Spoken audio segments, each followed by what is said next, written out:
మనుషులందరూ ఒక్కటే, అందరూ కూడా దేవుని స్వరూపంలో సృజించబడిన వారే. హల్లెలూయా. అందరూ ఎలా సృజించబడ్డారంట? దేవుని స్వరూపంలో సృజించబడ్డారు. మనం ఆది కాండంలో చూసినట్లయితే అక్కడ దేవుడు అంటాడు, ఇదిగో నరులను మన స్వరూపమందు మనము చేయుదము అని చెప్పేసి అంటాడు. చాలా మంది అంటూ ఉంటారు, కొంతమంది శాస్త్రవేత్తలు ఏం చేస్తారంటే, ఇదిగో మనుషులు సముద్ర జలాల నుంచి వచ్చారని, లేదంటే కోతు నుంచి వచ్చాడని అని చెప్తూ ఉంటారు. మరి అప్పుడు కోతు నుంచి ఇప్పుడు కోతు నుంచే కదా రావాలి మనుషులు. మరి మనుషుల నుంచి మనిషి ఎందుకు వస్తున్నాడు? కాబట్టి శాస్త్రము తప్పు, ఈ యొక్క శాస్త్రీయము తప్పు. మరి ఏది కరెక్ట్ అంటే పరిశుద్ధ లేఖనము కరెక్ట్. పరిశుద్ధ లేఖనంలో ఉంటది మనిషి ఎక్కడి నుంచి వచ్చాడంట? దేవుడే స్వయముగా మనిషిని సృష్టించాడు. హల్లెలూయా. మనిషిని సృజించాడు. హల్లెలూయా. మనిషిని ఎలా సృజించాడు అంటే నేల మన్నును తీసి మనిషి స్వరూపంలోనికి దాన్ని తయారు చేసి ఆయన జీవ వాయువును బోధగా మనిషిలోనికి జీవ ఆత్మ వచ్చెను. హల్లెలూయా. ఆయన ఆత్మ వచ్చి మనుషులందరూ కూడా తయారు చేయబడ్డారు. మొట్టమొదటిగా ఆదాము అవ్వ తయారు చేయబడ్డారు. వారి నుంచి వచ్చినటువంటి సంతానము అనేక సంవత్సరములు గడిచి ఈ విధముగా ఈ భూమంతయు విస్తరించింది. హల్లెలూయా. అయితే అలా వచ్చిన తర్వాత కొద్ది సంవత్సరాలకి మరలా మనుషులు వారిలో వారు వ్యత్యాసాలని కనపరుచుకుంటూ వచ్చారు. వారిలో కొంతమంది ఏం చేశారంటే శాస్త్రులు గాను పరిసయ్యులు గాను కొంతమందిని సుంకరులుగా ఎంచారు. శాస్త్రులు పరిచయులు అంటే ఎలా తెలియచేయాలి అంటే కనుక, శాస్త్రులు పరిచయులు అంటే అప్పుడు కొంచెం జ్ఞానం కలిగినటువంటి వ్యక్తులు వీరు. ధర్మశాస్త్రాన్ని బోధించేటువంటి వ్యక్తులుగా ఈ శాస్త్రులు పరిచయులు ఉన్నారు. అయితే ఈ సుంకరులు అనేవారు కూడా ఉన్నారు వారితో పాటు. వారితో వీరు కలిసి భోజనం చేసేవారు కాదు, వారితో కలిసి వీరు ఉండేవారు కాదు, వారిని అంటరాని వారిగా ఎంచేవారు. అయితే యేసుక్రీస్తు ప్రభు వారు వచ్చి ఏం చేస్తున్నారంటే, దేవుడే స్వయముగా ఈ లోకంలోనికి వచ్చి మనిషి స్వరూపాన్ని ధరించుకొని ఈ లోకంలో మనుష్యుల్లో కలిసి ఈ పాపము స్వభావం కలిగినటువంటి దేహంలోనికి ఆయన వచ్చి ఇక్కడ జీవించి, ఇదిగో ఎవరు వ్యత్యాసం కాదు, అందరూ సమానులే, దేవుడు అందరినీ ఒకేలాగా ప్రేమించుచున్నాడు అని తెలియజేస్తూ వచ్చాడు. అలా వచ్చినటువంటి సందర్భంలో ఈ మాట తెలియజేస్తున్నాడు. ఒకప్పుడు సమస్తమైన సుంకరులను పాపులను ఆయన బోధ వినుటకు ఆయన దగ్గరకు వచ్చుచుండగా, సుంకరులను పాపులను ఏం చేశారంట? యేసుక్రీస్తు వారు చెప్పేటువంటి మాట వినడానికి వచ్చారు. వచ్చిన తర్వాత వారు ఏమయ్యారు అంటే కనుక, ఆయన మాట విని వారు ఏమయ్యారంటే పాపాన్ని వాళ్ళు ఒప్పుకున్నారు. వాళ్ళు చేసిన పాపములన్నీ కూడా ఒప్పుకున్న తర్వాత అవన్నీ కూడా కొట్టివేయబడ్డాయి. అయితే అక్కడ కొన్ని మాటలు మనకి ప్రభు వారు తెలియజేస్తూ వచ్చారు. చూడండి, ఆ శాస్త్రులు పరిచయులు అందరం ఒకటి కాదు, మేము వేరు, వారితో కలిపి భోజనం చేస్తున్నాం ఏంటి అది ఇది అన్నప్పుడు ప్రభు వారు ఒక ఉపమాన రీతిగా ఒక కుటుంబం గురించి చెప్తూ ఇట్లా మాట్లాడుతూ ఉంటారు. చూడండి, 15వ అధ్యాయము, లూకా సువార్త 15వ అధ్యాయము 11వ వచనం నుంచి చూద్దాం. 11వ వచనం చూడండి. మరియు ఆయన ఇట్లా నేను ఒక మనుష్యునికి ఇద్దరు కుమారులు ఉండిరి. వారిలో చిన్నవాడు తండ్రి ఆస్తిలో నాకు వచ్చు భాగమిమ్మని తన తండ్రి అడుగగా అతడు వారికి తన ఆస్తిని పంచిపెట్టెను. కొన్ని దినములైన తరువాత ఆ చిన్న కుమారుడు సమస్తమును కూర్చుకొని దూరదేశమునకు ప్రయాణమైపోయి అచ్చట చాలండి ప్రయాణమైపోయేను. అక్కడి వరకు చాలండి, తర్వాత మనం చదువుకుందాము. అయితే ఇక్కడ మనం చూసినట్లయితే ఒక తండ్రి ఇద్దరు కుమారులు మనకి కనబడుతున్నారు. వారు ఇరువురు కూడా, వారు ముగ్గురు కూడా మాట్లాడుకుంటున్నటువంటి సందర్భంలో ఒక సందర్భము వచ్చింది. అక్కడ చిన్న కుమారుడు అంటున్నాడు, నాకు రావాల్సినటువంటి ఆస్తి మొత్తాన్ని నాకు ఇచ్చేయి, నేను దాన్ని తీసుకొని నాకు నచ్చినట్లు నేను ఏదో ఒక వ్యాపారం పెట్టుకుంటాను, నేను ఇక్కడైతే ఉండను అని చెప్పేసి ఏమన్నాడంట, తన ఆస్తి మొత్తాన్ని ఇచ్చేయమని చెప్పేసి తన ఆస్తిని మొత్తాన్ని పోగేసుకొని తను ఏం చేశాడంట, దూర ప్రదేశానికి వెళ్ళిపోయాడు. హల్లెలూయా, దూర ప్రదేశానికి వెళ్ళిపోయాడు. ఈరోజు వీరిరువురు మనకి ఎలా కనిపిస్తున్నారు అంటే కనుక, పెద్ద కుమారుడు మనం చెప్పుకోవాలంటే పరిసయ్యుల వలె ఉన్నాడు, చిన్న కుమారుడు సుంకరి వలె ఉన్నాడు. అయితే ఈ సుంకరి వలె ఉన్నటువంటి చిన్న కుమారుడు ఏం చేశాడు అంటే, తన ఆస్తిని అంతటిని సమకూర్చుకొని దూర ప్రాంతానికి వెళ్ళిపోయాడు. వెళ్ళిపోయిన తర్వాత ఏమైంది అంటే కనుక, తన ఆస్తిని అంతటిని కూడా పోగేసుకొని వెళ్ళిపోయిన తరువాత దూర ప్రాంతం వెళ్ళి అక్కడ ఏం చేశాడంటే, చాలా దూర ప్రాంతం వెళ్ళిపోయిన తర్వాత తన ఆస్తిని అంతటిని పట్టుకొని వెళ్ళిపోయి అక్కడ కొంతమంది స్నేహితులతో తన స్నేహం చేసి తన ఆస్తిని అంతటిని కూడా ఏం చేశాడంట, అక్కడ చూడండి 13వ వచనం చివరి మాట, అతడు తన ఆస్తిని దుర్వ్యాపారము వలన పాడు చేసెను. ఏం చేశారంట, పాడు చేశారు. ఈరోజు చాలా వరకు చాలా మంది పిల్లలు ఎలా ఉన్నారు అంటే అట్లానే ఉన్నారు. తల్లిదండ్రుల దగ్గర నుంచి విడిపోయి ఏదో సాధిద్దాము, ఏదో సంపాదిద్దాము అనుకునేటువంటి జ్ఞానంతో వారు ఏం చేస్తున్నారంట, వారు తన తల్లిదండ్రులను విడిచిపెట్టి వారికి ఉండేటువంటి ఆస్తిని వారు తీసేసుకొని లాక్కొని ఎక్కడెక్కడికో వెళ్ళిపోయి ఇటు రీతిగానే నాశనం అయిపోయేటువంటి పరిస్థితుల్లోనికి వెళ్ళిపోతున్నారు. ఇక్కడ చిన్న కుమారుడు ఏం చేశాడంటే, తన ఆస్తిని దుర్వ్యాపారం చేశాడంట. అదే తల్లిదండ్రులతో ఉండుంటే ఈ కుమారుడు ఏమయ్యేవాడు, తన తండ్రితో ఉండుంటే, వారి నాయన అది మంచి వ్యాపారము కాదు, ఇది మంచి వ్యాపారము, అది చెడ్డ వ్యాపారం అని చెప్పేసి చెప్పేవాడు.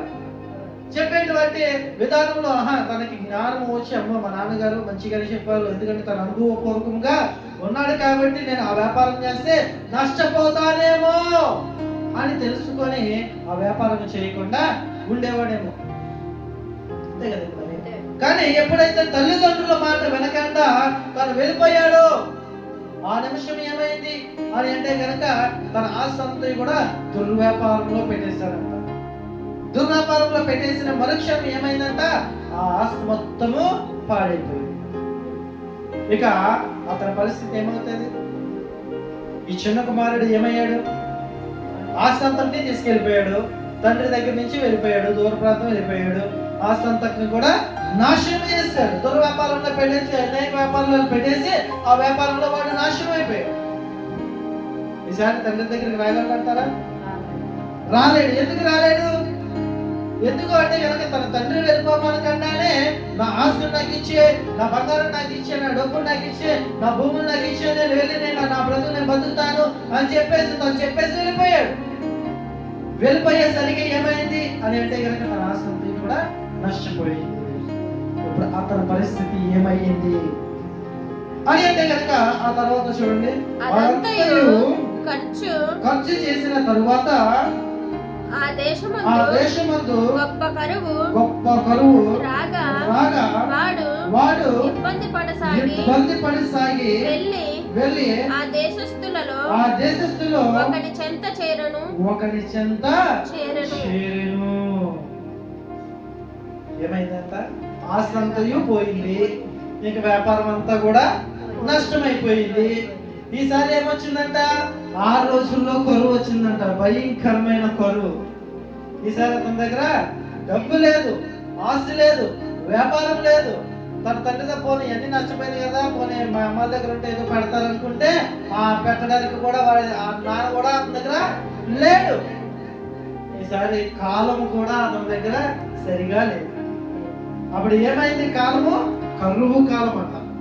అయితే వీళ్ళ నాన్నగారి దగ్గర ఎలా ఉంటుంది అని అంటే కనుక, వాళ్ళ నాన్నగారి దగ్గర చాలా మంది పనులు ఉంటారు.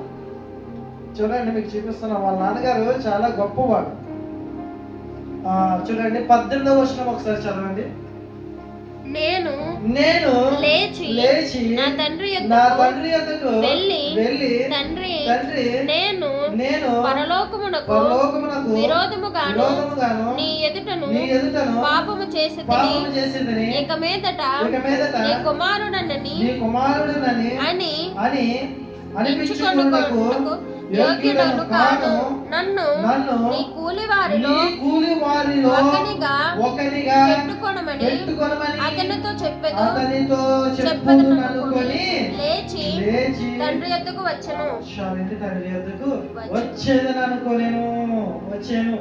అయితే అనుకుంటున్నాడంట, ఎక్కడ కూర్చొని అనుకుంటున్నాడు? ఇక్కడ 15వ వచనంలో అంటున్నాడు ఏమని? వెళ్ళి ఆ దేశస్తుల్లో ఒకని చెంత చేరెను, ఒకని దగ్గర పనిస్తులుగా చేరాడంట. ఇక తనకున్నటువంటి ఆస్తంతయు నష్టపోయాడు, తనకున్నటువంటి బంధువులను విడిచిపెట్టేశాడు. ఇంకా నాకు నచ్చినట్లుగా నేను బ్రతుకుదామని చెప్పేసి ఏదో వ్యాపారం పెట్టేద్దాం, సంపాదించేద్దామని తల్లిదండ్రులు విడిచిపెట్టి వెళ్ళిపోయాడు. వెళ్ళిపోయేసరికి తన ఆసంతు పోయింది, తన తల్లిదండ్రుల దగ్గర నుంచి విడిపోయాడు. అంతేకాకుండా భయంకరమైన దినాలు రావడం వల్ల తనకి తినడానికి కూడా దిక్కు లేనటువంటి పరిస్థితికి వెళ్ళిపోయాడు. వెళ్ళిపోయిన తరువాత అక్కడ ఏదో ఆ దేశంలో ఎవడో ఒకడు కొంచెం దళారులు ఉంటే వాడి దగ్గరికి వెళ్ళి వాడి దగ్గర, అయ్యా నేను ఎలాగా తిండి లేకుండా బాధపడుతున్నానయ్యా, మీ దగ్గర ఏదైనా పని ఇస్తే నేను మీ దగ్గరికి చేరి ఆ పని చేసుకొని నా పొట్ట గడుపుకుంటానయ్యా అని చెప్పేసి బ్రతిమాలుకొని ఒక పని దగ్గర జాయిన్ అయిన తర్వాత అక్కడ కూర్చొని అనుకుంటున్నాడంట ఏమని? నా తండ్రి దగ్గర చాలా మంది పనులు ఉంటారు కదా, అక్కడ ఉన్నా సరే నేను ఇంత గొప్పగా బతకపోయినప్పటికీ ఏదో తిని సంతోషించేవాడిని కదా, అనవసరంగా నేను ఎందుకు నా తండ్రి దగ్గర నుంచి ఇటు రీతిగా నేను దూరంగా వచ్చేసాను అని చెప్పేసి అప్పుడు కుమ్ములిపోతూ ఏడుస్తున్నాడంట. అతని పరిస్థితి ఎంత దుర్భరంగా తయారైందో చూడండి, మీకు చూపిస్తాను. అతని పరిస్థితి ఆశంతో కోల్పోయిన తర్వాత, తన చెడు లక్షణాలు వచ్చేసిన తర్వాత, అంటే తన మార్గం అంతయు కరువు కాలం అంతా వచ్చేసిన తర్వాత, తన మార్గం అంతయు చెడిపోయిన తర్వాత తన దుస్థితి ఎలా ఉంది అంటే కనుక తర్వాత ఒకరి చెంత చేరను. ఆ తర్వాత ఏమంటాడంట? అతడు పందులను మేపుటకు తన పొలములోని వానిని పంపెను. హల్లెలూయా. అక్కడ ఏం చేశాడంట? ఇక్కడ నాన్నగారి ఇంటికాడ ఉన్నంతసేపు ఏం చేశాడు? అనేక మంది పనులకి ఏదో పని చెప్పేవాడు. వాళ్ళంటారు కదంట, తల్లిదండ్రుల దగ్గర ఎలా ఉంటుందంటే ఇంత ఘనముగా ఉంటుంది, అనేక మందికి పని చెప్పేవాడు. కానీ ఇప్పుడు అతని పరిస్థితి ఏమైపోయిందంట? వేరే దేశంలోనికి వెళ్ళిపోయి తల్లిదండ్రులు కాదనుకొని వెళ్ళిపోయినటువంటి అతని పరిస్థితి ఏమైందంట? పందులను మేపుకునేటువంటి పరిస్థితి వచ్చేస్తుంది. ఎంత దుర్భరమైన స్థితి అది. అందుకే దేవుడి మాటని, తల్లిదండ్రుల మాటని ఎప్పుడు మనం కాదనకుండా తూచా తప్పకుండా మనము పాటించాలి. హల్లెలూయా. ఎందుకు చెప్తున్నారు పెద్దలు అనేది మనము గ్రహించి దాని ప్రకారం జీవించగలిగితే ఈ కుమారుడికి వచ్చేటువంటి పరిస్థితి మనకి ఎప్పటికీ రాదు. హల్లెలూయా. అయితే అంతేకాకుండా వాడి పరిస్థితి ఇంకెంత దుర్భరంగా తయారైందో చూడండి. 16వ వచనము. వాడు పందులు తిను పొట్టుతో తన కడుపు నింపుకొన ఆశపడెను గాని ఎవడును వానికి ఇయ్యలేదు. పందులు తినే పొట్టు తినన్నా నేను కడుపు నింపుకున్నామా అని చెప్పేసి అనుకున్నాడంట. పందులు తినే ఆహారం ఎవరు తింటారు చెప్పండి? ఎవరు తింటారా? పందులు తినేది మనం తింటాం. పందులు ఎక్కడ ఉంటాయి? పొలంలో ఉంటాయి, అవునా కదా? పందులు చూసినప్పుడు మేము చూసిన పందులు ఎలా ఉంటాయి? బాగా పొద్దు పుట్టేసుకొని పందులా ఉంటాయి. పందులా కూడా ఉంటాయి. అయితే ఆ పందులు తినేటువంటి ఆ యొక్క పొట్టు కూడా ఇతను తినడానికి ఎవరు ఇస్తలేదు. అంత దుర్భరంగా తయారయ్యింది. అయితే ఈ యొక్క సాదృశ్యాన్ని దేనికి మనకి తెలియజేస్తున్నాడు దేవుడు అని అంటే కనుక, ఇదిగో ఈ లోకంలోనికి వచ్చిన జనాంగమంతయు కూడా దేవుని రాజ్యం నుంచి బయలు వచ్చిన వారే. అయితే ఇక్కడికి వచ్చి ఏం చేస్తున్నారంట? ఈ లోకంలో ఉన్న వాటిని మాత్రమే తింటూ త్రాగుతూ ఇదే కాలం అని గడుపుతూ ఉంటున్నారంట. కానీ వాస్తవానికి దేవుడు ఏమంటున్నాడు అని అంటే కనుక, నాయన ఇక్కడ ఉన్నదంతయు వ్యర్థము,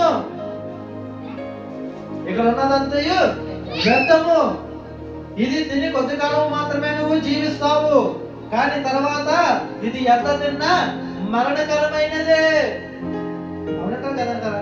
ఒకప్పుడు చూడండి, రాగులు సంగతి ఇవన్నీ తింటూ ఉండేవారు. అది తిన్నటువంటి జనాంగం ఎంత బలముగా ఉండేవారు.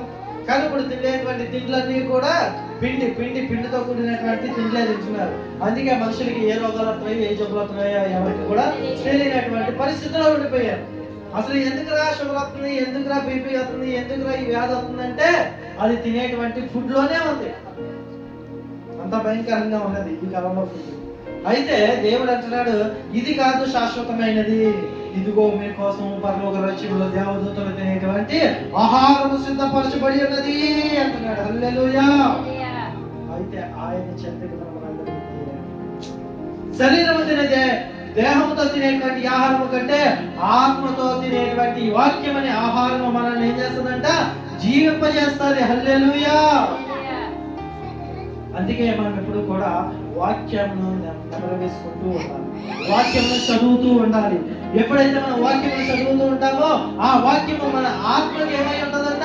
వాక్యము మనం ఎప్పుడైతే ధ్యానిస్తున్నామో ఆ యొక్క వాక్యం ఏమై ఉంటుందంటే మన ఆత్మకి ఆహారమై ఉంటుంది. హల్లెలూయా. అయితే ఇక తన పరిస్థితి దుర్భరంగా తయారైనప్పటికీ తన మనసులో అనుకున్నాడంట. ఏమనుకున్నాడంట? చూడండి 17వ వచనం. అయితే బుద్ధి వచ్చినప్పుడు వాడు నా తండ్రి యొక్క ఎంతో మంది కూలివాండ్రకు అన్నము సమృద్ధిగా ఉన్నది, నేనైతే ఇక్కడ ఆకలికి చచ్చిపోచున్నాను. అప్పుడు బుద్ధి వచ్చిందంట. ఎప్పుడు వచ్చిందంట? తనకున్న సమస్తము కోల్పోయిన తర్వాత అప్పుడు బుద్ధి వచ్చిందంట. బుద్ధి వచ్చి అప్పుడు ఆలోచించాడు, నా తండ్రి దగ్గర అనేక మంది కూలీలు ఉండేవారు కదా, వాళ్ళు సమృద్ధిగా భోజనం చేసేవారు కదా, వాళ్ళలో నేను ఒకటిగా ఉంటే నాకు సమృద్ధిగా భోజనం దొరికేది కదా. అయ్యో, నా తండ్రి దగ్గర నేను ఎందుకు ఉండలేకపోయానే అని పశ్చాత్తాపపడేటువంటి పరిస్థితిలోనికి వచ్చాడంట. ఎప్పుడైతే పశ్చాత్తాపడ్డాడో ఆ తర్వాత అతను ఏం చేశాడంట? తన తండ్రి దగ్గరికి తిరిగి వచ్చాడంట. చూడండి 19వ వచనం. ఇక మీదట నీ కుమారుడనని అనిపించుకున్నటకు యోగ్యుడను కాను, నన్ను నీ కూలి వారిలో ఒకడిగా పెట్టుకోమని అతనితో చెప్పుకుందునని లేచి తండ్రి యొద్దకు వచ్చెను. హల్లెలూయా. అయితే తన తండ్రి దగ్గరికి వచ్చాడంట. తన పాపములన్నీ తెలుసుకున్నాడు. అయ్యో, నేను నిజ దేవుడైనటువంటి నిజముగా నన్ను కనిపించినటువంటి నా తండ్రిని కాదనుకొని నేను వేరే వేరే ప్రాంతాలు ఎక్కడికో తిరిగాను, కానీ అక్కడ ఎక్కడ నాకు ప్రశాంతత లేదు, అక్కడ ఎక్కడ నాకు సమాధానం లేదు, అక్కడ ఎక్కడ నాకు అసలు శాంతి అనేది లేదు అని బుద్ధి తెచ్చుకున్నాడు. ఎప్పుడైతే తన హృదయంలో బుద్ధి తెచ్చుకున్నాడో, ఎలా తెచ్చుకున్నాడంట? ఇదిగో నా తండ్రి కదా నాకు నిజమైనటువంటి ఆధారము అని చెప్పేసి బుద్ధి తెచ్చుకున్నాడంట. ఈరోజు మనము కూడా బుద్ధి తెచ్చుకోవాలి. ఏమని అంటే కనుక, కళ్ళుండి మాట్లాడలేవు, కళ్ళుండి చూడలేవు, నోరుండి మాట్లాడలేవు అనే వాటిని ఆరాధించడం కంటే, ఇదిగో సర్వోన్నతుడైన దేవుడు, మహోన్నతుడైన దేవుడు, ఆత్మస్వరూపి అయి ఉన్నాడు. ఆయనను ఆత్మతోను సత్యముతో ఆరాధిస్తే మనము నిత్య జీవములోనికి వెళ్ళడానికి అవకాశం కుదురుతుంది అని చెప్పేసి మనము బుద్ధి తెచ్చుకోగలిగితే ఈరోజు నిత్య జీవాన్ని పొందుకునే వారుగా మనము కూడా ఉన్నాము. హల్లెలూయా. కాబట్టి అలా మనము కూడా ఈ కుమారుడు వల్ల బుద్ధి తెచ్చుకోగలిగితే కనుక మనము నిత్య జీవములోనికి ప్రవేశించగలం. అయితే ఎంతవరకు మనము చేసింది భక్తియే కాదు, అయితే ఎంతవరకు మనం చేసేటువంటి భక్తి నిజమైన భక్తే, కానీ దేన్ని ఆరాధిస్తున్నామో తెలియనటువంటి సందర్భాలలో ఉండిపోయి మనము ఇంతగా ఉండిపోయాము కదా, మనకి నిజ దేవుడు ఆదరిస్తాడా అని అంటే కనుక అక్కడ అక్కడ ఒక మాట ఉంటుంది చూడండి, 20వ వచనం. వాడు ఇంకా దూరముగా ఉన్నప్పుడే తండ్రి వానిని చూచి కనికరపడి పరిగెత్తి వాని మెడ మీద పడి ముద్దు పెట్టుకొనెను. హల్లెలూయా. ఇక చూడండి ఏమైందంట, తన కుమారుడు ఆస్తంతో పోయింది, తన కుమారుడిది తన పతికినటువంటి సగభాగం ఆస్తంతో పోయింది, దుర్వ్యాపారాలలో ఇదైపోయాడు, తర్వాత పనులతో పొట్టుకున్నాడు. తిన్న తర్వాత తనకి బుద్ధి వచ్చిన తర్వాత ఏం చేశాడంట, ఈసారి లేచి తన తండ్రి దగ్గరికి వెళ్దామని నిర్ణయించుకున్నాడంట. నిర్ణయించుకున్న మరుక్షణం ఎప్పుడైతే తను వెళ్తున్నాడో ఇంకా దూరముగా ఉండగానే ఏం చేశారంట, తినే ఆ మేడ దిగి పరిగెట్టుకుంటూ వెళ్ళి తన కుమారుడిని, ఆ మురికి బట్టలతో ఉన్నటువంటి తన కుమారుడిని తన హృదయానికి ఎత్తుకున్నాడంట. ఇది తండ్రి ప్రేమ. హల్లెలూయా. నిజముగా మన దేవుడు ఎలా ఉన్నాడు అంటే, ఇదిగో నీ పాపములను నీవు ఒప్పుకొని, ఎప్పుడైతే నీ పాపములను నీవు ఒప్పుకొని ఆయన వైపు వద్దామని నీ హృదయంలో అనుకుంటావో ఆ నిమిషమే ఆయన మన దగ్గరికి వచ్చి మనల్ని హత్తుకుంటాడంట. హల్లెలూయా. పాపంతో ఉన్నటువంటి మన దేహం అంతటిని ఆయన ఏం చేస్తాడంట, శుద్ధి చేసి వెంటనే మనకి ప్రశస్తమైన వస్త్రాన్ని ధరించేటువంటి పరిస్థితులు కూడా మనం అక్కడ చూడవచ్చు. చూడండి, తండ్రి తన ప్రేమను కనపరుస్తున్నాడు. ఇక్కడ పరిగెట్టుకుంటూ వచ్చి ముద్దు పెట్టుకుంటున్నాడు. మురికి వాడిగా ఉన్న వాడిని అతను ఏం చేస్తున్నాడంట, తన హృదయానికి హత్తుకున్నాడంట. హత్తుకొని వెంటనే అంటున్నాడంట ఏమని, అప్పుడు చూడండి తర్వాత 21వ వచనం. అప్పుడు ఆ కుమారుడు అతనితో తండ్రి, నేను పరలోకమునకు విరోధముగాను నీ ఎదుటను పాపము చేసితిని, ఇక మీదట నీ కుమారుడని అనిపించుకొనుటకు యోగ్యుడను కానేను అని చెప్పేసి తన కుమారుడు ఏమంటున్నాడంట, అయ్యో ప్రభువా, నేను పాపము చేశానయ్యా, నేను ఇంతవరకు నిజమైన సత్య స్వరూపి అయిన నిన్ను ఆరాధించకుండా నేను వేటినో ఆరాధించానయ్యా అని చెప్పేసి ఒప్పుకున్నాడంట. ఎప్పుడైతే అలా ఒప్పుకున్నాడో వెంటనే ఏం కలిగిందంట, పశ్చాత్తాపం కలిగింది. ఇదిగో లోకంలో ఉన్న వాటిని అనుసరించాను కానీ దైవత్వాన్ని నేను అనుసరించలేకపోయాను, దైవ జ్ఞానాన్ని కలిగి లేకుండా పోయాను అని చెప్పేసి ఎప్పుడైతే నీవు ఒప్పుకోగలుగుతావో అప్పుడు ఏం చేస్తాడంట, దేవుడు క్షమిస్తాడంట. హల్లెలూయా. ఈ రోజు నీవు ఒప్పుకోగలిగితే గనుక నిజమైన దేవుడు ఆయనేనని, నీవు లోకంలో ఉన్న వాటిని ఇంతవరకు ఆరాధించానే, వాటి వెంబడి పరిగెత్తానే, ఆయన నాకు ప్రశాంతత లేదు, మనశ్శాంతి లేదు, సమాధానం లేదు అని చెప్పేసి నీవు ఒప్పుకోగలిగితే ఆయన ప్రేమించడానికి సిద్ధముగా ఉన్నాడు. హల్లెలూయా. ఆయన దాన్ని చేర్చుకోవడానికి సిద్ధముగా ఉన్నాడు ఈ రోజు. అయితే తన కుమారుడు ఏం చేస్తాడంట, తన పాపములన్నింటినీ ఒప్పుకున్నాడు. ఒప్పుకున్న మరుక్షణం తన తండ్రి ఏం చేస్తాడంట చూడండి, అయితే తండ్రి తన దాసులను చూసి ప్రశస్త వస్త్రములు త్వరగా తెచ్చి వీనికి కట్టి వీని చేతి ఉంగరము పెట్టి పాదములకు చెప్పులు తొలగించి. హల్లెలూయా. ఎప్పుడైతే తండ్రిని దేవుడిని ఒప్పుకున్నాడు, నిజమైన క్రీస్తుని ఒప్పుకున్నాడు, ఆ నిమిషమే దేవుడు ఏం చేస్తాడంట, మన మీద ఒంటి మీద ఉన్నటువంటి ప్రతి పాపమును ఆయన తీసివేసి పరిశుద్ధాత్మ అనేటువంటి బాప్తిస్మము ద్వారా మనల్ని ఆయన సిద్ధపరిచి ఆయన వాక్యమును మన చేతిలో పెడతాడు. హల్లెలూయా. ఆ వాక్యము మన చేతిలో ఉంది అంటే అప్పటి నుంచి మనం ఎవరమవుతామంట, దేవుని పిల్లలుగా మార్చబడ్డామని అనేక మందికి తెలియచేయబడతాము. ఇక ఆ కుమారుడు ఆ ప్రశస్తమైన వస్త్రము ధరించుకొని ఆ ఉంగరమును ఎప్పుడైతే తొడుక్కున్నాడో ఇక ఆ కుమారుడు బానిస అంటారా? కాదు. ఆ కుమారుడు ఎవరు అంటే కనుక ఇక రాజకుమారుడు అవుతాడు. హల్లెలూయా. ఈ రోజు మన దేవుడు ఎవరై ఉన్నారు అంటే సర్వలోకానికి రాజు అయి ఉన్నాడు. హల్లెలూయా. ఆ రాజకుమారుడిగా నీకు ఎప్పుడైతే బాప్తిస్మం ఇచ్చి ప్రశస్తమైనటువంటి వస్త్రముగా నీకు పరిశుద్ధాత్మ సహవాసాన్ని ఇచ్చాడు, ఆ తర్వాత ఉంగరముగా సదృశ్యముగా ఈ బైబిల్ని నీ చేతిలో పెట్టాడు, అప్పుడు నువ్వు దేవుని కుమారుడిగా ఎంచబడ్డావు. ఇప్పుడు నీవెవరు అంట, ఏమాత్రం పాపము లేని వాడివి, పాపము లేని దానివి. ఇక నువ్వు ఎవరైతే ప్రశస్తమైనటువంటి కుమార్తెవి, కుమారుడివి. హల్లెలూయా. అంతేకాకుండా ఇక వాక్యాన్ని మన చేతికి ఇచ్చాడు. ఆయన వెలుగుని మన త్రోవకి కనిపించాడు. హల్లెలూయా. మన మనసు చిన్నగా ఆయన వెలుగు కలుగుతుంది. అంతే. ఇక ఈ స్థితి ఎప్పుడైతే వచ్చిందో తన పరిస్థితి అంతయు మారిపోయింది. అందుకే ఈ లోకంలోనికి మనం వచ్చాము. వచ్చిన తర్వాత ఇదిగో లోకములో ఉన్న వారి మాటలు విని లోకములో ఉన్న వారిని అనుసరించుట కంటే మన మనోనేత్రములు తెరవబడి నిజమైన దేవుడిని అంగీకరించగలిగితే ఇదిగో ప్రశస్తమైనటువంటి వారిగా నేను ఈరోజు సిద్ధపరచబోతున్నాను. హల్లెలూయా. అంతేకాకుండా ఆయన ఏం చేసిపోతున్నాడంటే తన ఇంటిలోనికి నిన్ను చేర్చుకోబోతున్నాడు. పరలోక రాజ్యము అనేటువంటి ఇంటిలోనికి మనల్ని చేర్చుకోవడానికి ఆయన సంసిద్ధంగా ఉన్నాడు. హల్లెలూయా.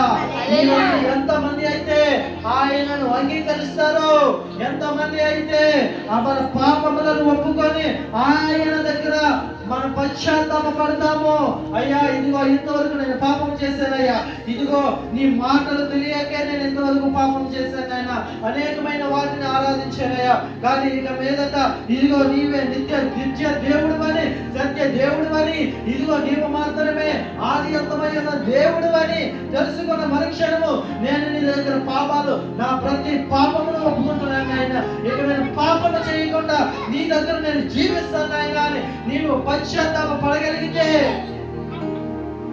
దేవుడు చేర్చుకోవడానికి సిద్ధంగా ఉన్నాడు ఆయన. హల్లెలూయా. ఇదిగో ఈ రోజు ప్రభువుని నిన్ను పిలుస్తున్నారు. ఇంతవరకు నీకు సమాధానం లేదేమో, ఇంతవరకు నీవు కొనుగోలో ఉన్నావేమో, ఇంతవరకు నువ్వు దుఃఖంలో ఉన్నావేమో, ఇంతవరకు నీకు ఇదిగో ఈ లోకంలో ఆదరణ లేదేమో, అనేక మంది అనేక మాటలు అని నీ హృదయంలో బాధ మిగులుస్తున్నారేమో. వారి కొరకు అంటున్నాడు, ఇదిగో బిడ్డ, నీవు ఒప్పుకోగలిగితే, నీవు నా దరి చేరగలిగితే నేను నిన్ను ప్రేమిస్తున్నాను అంటున్నాడు. నిత్య జీవంలోకి నేను నడిపిస్తున్నాను అంటున్నాడు. ఈ రోజు నువ్వు నిత్య జీవాన్ని పొందుకునే బిడ్డగా నిన్ను స్థిరపరుస్తున్నాను అంటున్నాడు. కాబట్టి జనాంగమా, ఈ రోజు నువ్వు ఇంకా పాపిగా ఉంటే, ఇంకా నీవు దేవుని దగ్గర నుంచి వెళ్ళిపోయేటువంటి పరిస్థితి నీలో ఉంటే ఈ స్థితిని నీవు మార్చిపోయి దేవుని అంగీకరించి సత్య స్వరూపమైనటువంటి క్రీస్తును నీవు అంగీకరించగలిగితే ఇదిగో నిత్య జీవాన్ని ఆయన నీకు ఇవ్వబోతున్నాడు. కాబట్టి ఈరోజు నీవు ఏ స్థితిని కలిగి ఉన్నావు? నిత్య జీవాన్ని పొందుకునే స్థితిలో ఉన్నావా? లేదు అంటే కనుక ఇంకా లోకంలో ఉన్న వాటిని వెంబడిస్తున్నావా? ఇదిగో లోకంలో ఉన్న వాటిని నీవు వెంబడిస్తే నిత్య జీవాన్ని నీవు పొందుకోలేవు. కాబట్టి నీ ప్రియ జనాంగమా, ఈరోజు నీవు నిత్య జీవాన్ని పొందుకునే బిడ్డగా నీవు ఒక విజ్ఞాపన చేసుకో, నీవు ఒక తీర్మానం తీసుకో. ఈరోజు నీవు తీర్మానం తీసుకోగలిగితే నిత్య జీవంలోకి ప్రవేశించడానికి ఇదే నీకు అవకాశం. అటువంటి కృప దేవుడు మనందరికీ దయచేయునుగాక. ఆమేన్. అందరం మన తలలో వచ్చి కళ్ళు మూసుకుందాం. మనం ఒక చిన్న ఆయన దగ్గర ఒక తీర్మానం తీసుకుందాం. ఎంతవరకు